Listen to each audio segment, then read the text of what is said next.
Bom dia, rapaziada! Tudo bom com vocês? Seja muito bem-vindo ao nosso canal Nação Beteira. Me chamo João Pedro e vou trazer para vocês dicas e palpites para os jogos de domingo, dia 10/7 de 2022, pelo Brasileirão Série A. São 6 joguinhos aqui que eu separei as análises, quais jogos eu vou fazer entrada, quais jogos eu não vou fazer e vou detalhar aqui tudo para vocês. Então, sem mais delongas, vamos para as análises. Começando aqui por Coritiba e Juventude. O jogo ocorrerá às 11 horas, horário de Brasília, lá no Couto Pereira. Temos aqui o Curitiba, que é o 13º colocado. Tinha emendado uma sequência aqui muito ruim, sem vencer, até que conseguiu vencer na última rodada o Fortaleza dentro de casa. Enquanto o Juventude é o vice-lanterna, com apenas 11 pontos. Tá aí 7 pontos atrás do primeiro time fora da zona, que é o Ceará. Vou pegar aqui a forma dos dois times. Tem esse momento aqui que o Curitiba não estava vencendo ninguém. Perdeu o Palmeiras, perdeu o Bragantino, o Atlético Paranaense, que era o Atletiba, e perdeu o Inter, até que venceu o Fortaleza. O Curitiba começou super bem o campeonato e teve esse viés de baixa aí, mas aparentemente já meio que recuperou o futebol. Enquanto o Juventude aqui, se a gente for pegar, já emenda os 6 jogos seguidos sem vencer uma única partida. A última vitória foi contra o Fluminense lá em casa, no Alfredo Jaconi, onde que não tinha nenhuma condição de jogo, era mais polo aquático do que futebol. Eles conseguiram vencer por 1-0. A gente pegar aqui nos últimos 10 jogos, foram apenas 2 vitórias contra o Avaí e contra o Juventude. Então aqui, a minha indicação é no ao vivo, a gente pegar o gol do Curitiba. Pegar o Curitiba para marcar no ao vivo. Acredito que seja complicado de pegar essa odd, acredito que o Curitiba pode estar marcando um gol cedo. Se não marcar esse gol cedo, a gente tenta pegar esse gol do Curitiba. Caso contrário também, o handicap asiático menos 0,25 no ao vivo. Espera valorizar aqui rapidinho, vai bater 1,80. A gente pode estar pegando no ao vivo, é para o Curitiba vencer a partida. Eu fiz uma aposta já pré-game, também recomendo quem quiser fazer. Quem não puder acompanhar o jogo, que é 11 horas, esse vídeo aqui vai estar sendo postado às 8, então acredito que quem for ver o vídeo vai conseguir assistir o jogo. Mas se tiver algum compromisso e não puder ver, eu fiz a dupla lá na Bet 365, que é o Juventude para marcar menos de 2 gols na partida, é o under 1,5 gols do Juventude, somado com o over 4,5 cantos do Coritiba, para o Curitiba estar marcando pelo menos 5 escanteios na partida. Essa dupla aí deu um odd 1,86. Eu indico para vocês aí estarem fazendo essa aposta lá no Criar Aposta na Bet 365. E o próximo jogo aqui, às 4 horas, temos Corinthians e Flamengo, o clássico da multidão, das multidões, né? O clássico das multidões. Os dois times de maior torcida aqui no Brasil. O Corinthians é o quinto colocado com 26 pontos, enquanto o Flamengo é o oitavo colocado com 21. O Flamengo aí estava oscilando bastante, perdendo alguns jogos besta, tocou o treinador e o Dorival aparentemente conseguiu encaixar o time. Para esse jogo, os dois times vão ter desfalques. O Corinthians vai ter desfalque mais em relação a lesão e tudo mais, enquanto o Flamengo vai poupar alguns jogadores que tem um jogo de volta aí na Copa do Brasil no meio de semana contra o Galo, então o próprio Arrascaeta não vai para jogo, está sendo poupado para o jogo de quarta-feira. A provável escalação aqui do Corinthians tem Cássio no gol, Rafael Ramos na direita, Gil e Raul Gustavo na zaga, o Piton ou Fábio Santos na lateral esquerda. O meio de campo, o Cantilho, Duqueiroz e Juliano. No ataque, Mosquito, Adson e Roger Guedes. Tem alguns desfalques, alguns jogadores importantes voltaram em relação ao confronto contra o Boca, né, pela Libertadores, então o time já não é tão frágil quanto o time que enfrentou o Boca. Enquanto o Flamengo aí, como eu disse, vai poupar alguns jogadores para a Copa do Brasil, tem sua provável escalação com Santos no gol, Rodinei na direita, Rodrigo Caio e Fabrício Bruno na zaga e Ayrton Lucas na lateral esquerda. O meio de campo ali é um trio de meio campo com Thiago Maia, João Gomes e Vitor Hugo. Ali no mais do meio para frente, Everton Ribeiro, Vitinho e Gabriel. O Pedro vai começar no banco, o Arrascaeta nem foi relacionado para o jogo, vai ser poupado no meio de semana. Aqui eu vejo o Flamengo com leve favoritismo. Se a gente for pegar aqui o confronto direto, o Corinthians não vence o Flamengo desde 2018. A última vitória aqui foi em setembro de 2018, quando o Corinthians venceu por 2-1 pela Copa do Brasil jogando em casa. Então vão fazer quase 4 anos que o Corinthians não vence o Flamengo.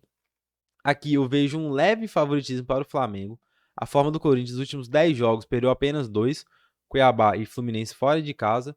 Enquanto o Flamengo vinha oscilando bastante, até que demitiu o treinador, o Dorival chegou, Desde que o Dorival assumiu, perdeu as 2 partidas para o Galo, que foi pelo Brasileiro e pela Copa do Brasil, mas desde então emendou 4 vitórias aqui consecutivas, o time num viés de melhora. Pré-game, eu indico o handicap asiático 0 a favor do Flamengo, com odds aqui a partir de 1,70. Se você conseguir pegar essa odd aqui a partir de 1,70, eu gosto, que é o Flamengo não sair derrotado na partida. Caso termine empatado, a gente tem a aposta devolvida. No ao vivo, o Corinthians, se a gente for ver, é um time que tem uma tendência um pouco under. Os jogos aí, os últimos jogos, foi um time, apesar de ter tomado um 4-0 do Flu e aplicado um 4-0 no Santos, aqui foi aqueles jogos fora da curva, que foram jogos atípicos. Então, eu não gosto muito do mercado de gols. Aqui, dependente de como tiver a partida, é no máximo tentar pegar um over 1 asiático, se o jogo estiver bem aberto, as duas equipes estivessem se atacando. E no mais, é tentar pegar esse handicap asiático zero aqui, que eu já fiz, eu peguei a 1,70, acho que foi até na abertura. Eu gosto dele, eu não vejo o Flamengo perdendo esse jogo para o Corinthians. E o próximo jogo, às 6 horas, é entre Atlético Mineiro e São Paulo. Também um jogão, mas tem aquela ressalva. Os dois times vão jogar meio de semana pela Copa do Brasil. O Galo vai enfrentar o Flamengo lá no Maracanã. O São Paulo vai enfrentar o Palmeiras lá no Allianz.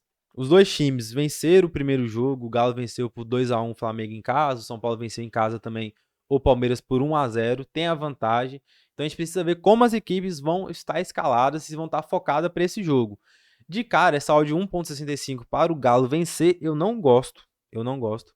O Galo aí, que tá vencendo alguns jogos, mas tá tendo bastante dificuldade contra o Emelec mesmo. Foi uma partida muito ruim. Esse jogo que o Libertadores ganhou de 1-0. Achou um pênalti, mas eu achei o jogo muito, muito ruim pro lado do Galo. Enquanto o São Paulo aí atropelou a Universidade Católica nos 2 jogos. Tá um time bem encaixadinho, tá encaixado. Eu já assim consigo fazer esse time encaixar. Então, essa vitória seca do Atlético Mineiro a 1,65 eu não gosto. A gente for ver aqui a provável escalação do Galo é Everson no gol, Mariano ou Guga na direita, a zaga com Nathan Silva, Júnior Alonso e Arana na esquerda. No meio de campo, Alan e Otávio, duplo de volante. Nacho, o meio campo. Zaratio ou Rubens, Vargas e Hulk no ataque. Enquanto o São Paulo, a provável escalação do São Paulo, deixa eu puxar aqui rapidinho que eu saí da página. Provável São Paulo é com Jandrei no gol, Rafinha, Miranda, Luizão e Wellington, essa é a linha da defesa. Pablo Maia, Igor Gomes e Patrick no meio de campo. No ataque, Igor Vinícius ou Rigoni, Éder e Caleri. Vai sim Luciano, que tá vindo aí nos últimos jogos marcando gol, tá recuperando o bom futebol que ele vinha apresentando em outros anos. Arboleda machucado, Luan machucado, Caio machucado e alguns outros jogadores aí que estão suspensos. Então, o São Paulo tá bem mais desfalcado que o Galo, se a gente for ver. Então aqui, a minha indicação é a gente pegar o over 1 asiático. Eu vejo um jogo para estar saindo pelo menos 2 gols. Acredito que esse over 1,5 aqui possa estar batendo, mas como eu sempre digo, o futebol brasileiro é um campeonato under. Então a gente tem, sempre que a gente puder pegar esse over 1 asiático aqui pra gente ficar protegido, eu indico. É tentar pegar no ao vivo. Como foi no jogo do Bragantino, eu mandei no grupo do Telegram. Se você não tiver, aqui na descrição vai estar o link. Entra lá. Sempre que tem uma boa oportunidade, eu tô mandando para vocês. Jogo do Bragantino. O Bragantino amassando mais de 20 escanteios, mais de 20 finalizações. O gol não saía. Pegamos o over 1 asiático, foi lá, saiu o gol, saiu o segundo, o terceiro, que o jogo acabou 4-0.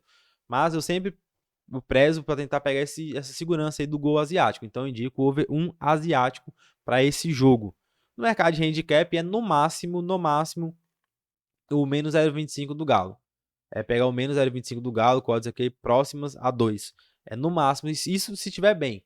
Porque o São Paulo, como eu disse, está um time muito encaixado e a gente tem que ver qual vai ser a disponibilidade dos times para o jogo, se vão estar focados ou não. O próximo jogo também é às 6, mesmo horário de Atlético Mineiro e São Paulo, é Fortaleza e Palmeiras. O Fortaleza aí que foi eliminado da Libertadores, perdeu para o Estudiantes fora de casa por 3-0. Tomou um gol logo cedo e Pikachu foi expulso também, que acabou com as chances do time. No Brasileiro, o time tá indo de mal a pior, é o Lanterna, não consegue embalar, não consegue vencer. Às vezes joga bem, perde, às vezes joga mal e perde também, então tá estranho. São 9 derrotas aí, é um dos times que mais perdeu no campeonato. Na verdade, é o time que mais perdeu no campeonato, pra você ver. tem jogado bem e perdido, tem jogado mal e perdido também, o time não encaixa. O Palmeiras aí é o líder, tá vindo na sequência absurda sem perder, até que perdeu na última rodada pro Atlético Paranaense em casa. Palmeiras em casa, o Atlético poupando alguns jogadores, foi lá e venceu. O Atlético tá fazendo uma campanha muito bacana, apesar de ter perdido pro Goiás. Um jogo que nós tomamos rédea também, que eu fiz e mandei o handicap asiático 0 a favor do Atlético, acabou perdendo, mas acontece, uma hora essa sequência ia acabar. Enfim, falando de Palmeiras e Fortaleza, Fortaleza precisa focar no brasileiro.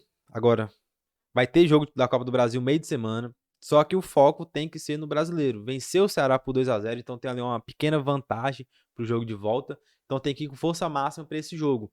A provável escalação aqui do Fortaleza é Boeck no gol, Sebadios, Benevenuto e Tite de volta, fazer a linha de 3 ali na defesa. A linha de 5 no meio de campo, com Pikachu, Felipe, Hércules, Matheus Vargas e Crispim. No ataque, Romero e Moisés. Agora que eu não vi se o Lucas Lima vai ser poupado. Lucas Lima não pode jogar por conta de empréstimo, né? Que ele é emprestado pelo Palmeiras, então não pode jogar. Essa aí vai ser a provável escalação do Fortaleza. O que tem disponível é basicamente força máxima, que precisa vencer esse jogo.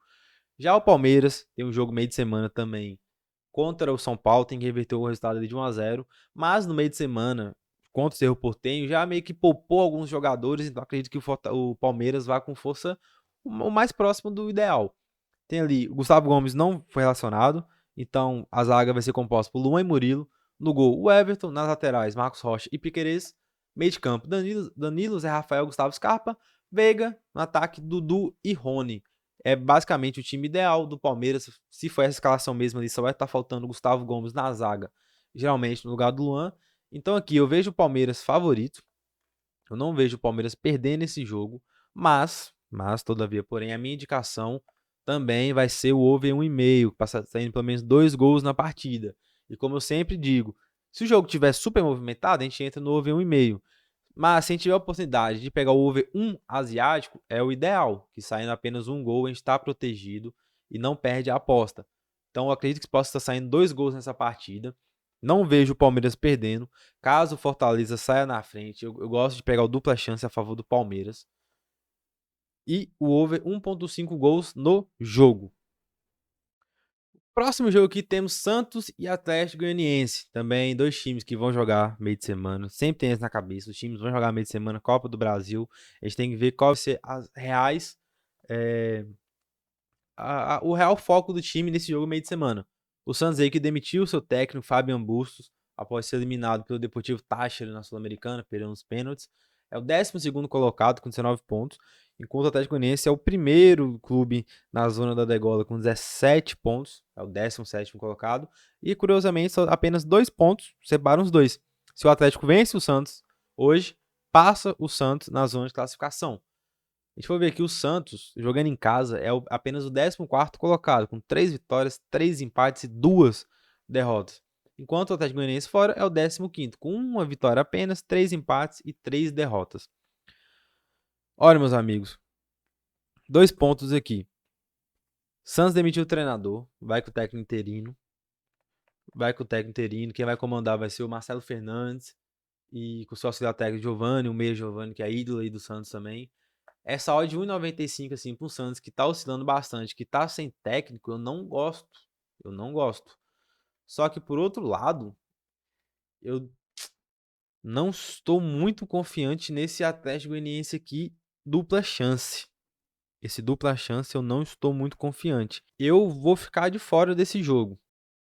Então lá, Cuiabá e Botafogo a 7. Era um jogo ali que eu tô meio receoso. Temos o Botafogo, que é o 9º colocado com 21 pontos, enquanto o Cuiabá é o 18º com 16 apenas. Se vencer, sai da zona de rebaixamento. Enquanto o Botafogo quer vencer para se aproximar ainda mais para se aproximar ainda mais da zona de classificação para Libertadores, né? Cara, o Botafogo tá sendo um time muito difícil de se ler, gente. Muito difícil. Quando é favorito, perde. Quando é o azarão, vence. Tem sido assim, então tá complicado. Se a gente for ver aqui no campeonato, fora de casa, o Botafogo é o segundo melhor time. Tá atrás apenas do Palmeiras. Aí você me pergunta como que o Botafogo é o segundo melhor visitante, eu não faço a menor ideia. Porque o time não tem jogado bem. O time não tem jogado bem. Mesmo assim, venceu 4, empatou 2 e perdeu apenas 2, que foram para o Curitiba e para o Palmeiras, um jogo que foi amassado. Já o Cuiabá em casa é apenas o 17º time jogando em casa. Foi apenas uma vitória, 4 empates e 2 derrotas. Então, assim, se a gente for pegar um time que venceu apenas uma vez em casa e as casas de apostas estão dando aqui uma odd de 2,30, bom, eu acho que está errado. Aqui era para estar mais equilibrado, era para estar mais ou menos aqui no DNB. Essa odd aqui para estar ali 2,50 mais ou menos, e aqui tá próximo a 3, 2,90 para poder dar o DNB. Eu acho que seria um pouco mais justo. Por isso, por isso, pelo fato do Botafogo ser o segundo melhor visitante, eu vou entrar com meia unidade nesse dupla chance do Botafogo a 1,60. O Botafogo aí que provavelmente vai com um Gatito no gol, uma linha de 3 na zaga com Canu, Cuesta e Cali. No meio de campo, a linha de 5 com Del Piage e Patrick de Paulo na volância, Daniel Borges e Hugo nas alas, Piazon no meio, Lucas Fernandes e Erisson no ataque. Bom, eu acho que aqui é um time para o Botafogo, pelo menos, não perder esse jogo. Tentar manter a sequência aí de ser o segundo melhor visitante. Então eu vou com meia unidade aqui nesse handicap asiático mais 0,5, que é o dupla chance a favor do Botafogo. No mais é isso, galera. Um bom domingo a todos, um forte abraço e tchau.